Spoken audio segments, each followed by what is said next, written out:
like they might have a couple of years ago. People can't afford the headsets. And people don't really want to spend time in the metaverse. So I don't want to say it was a flop, but like it definitely hasn't taken off the way they might have hoped. I mean, they even changed their name to Meta to reflect the focus on the metaverse, and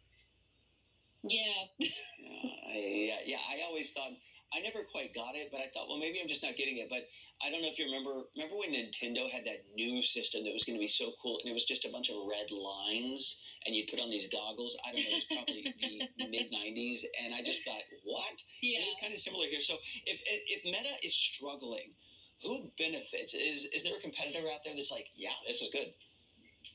Yeah, so what I've been paying most attention to is TikTok. TikTok is absolutely Facebook's biggest competitor from a standpoint of what young people are using. What Meta has really, really struggled with in the past 5 to 7 years or so are retaining younger users. I mean, I don't know if you speak to people who are, teenagers, kids in their early 20s, they say, oh, Facebook is for grandparents, Facebook is for parents. I'm only on Instagram, I'm only on TikTok. So it's hard to retain these younger users, and they've really, really gravitated towards TikTok. If you want to reach Gen Z, that's where they are.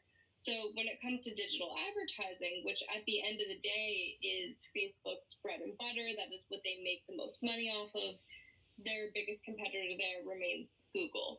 So when it comes to competition, any sort of chipping away at Meta's dominance in the digital advertising, personalized advertising sphere, that benefits Google, that benefits TikTok, and downstream it benefits smaller companies like Snapchat and Pinterest, and even LinkedIn.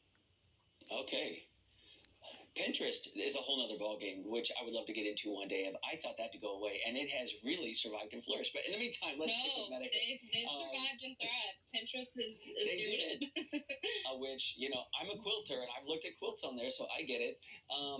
There you go. The problem here, Ashley, is it one of leadership? I heard Peter Thiel talking on a podcast the other day, and he was one of the original investors. He was on the board for all these years. He just stepped down, and he made the point, yeah, there is a board. Yes, there are shareholders, but Mark Zuckerberg is in charge here. Is he the issue? I mean, it's definitely possible that a change in leadership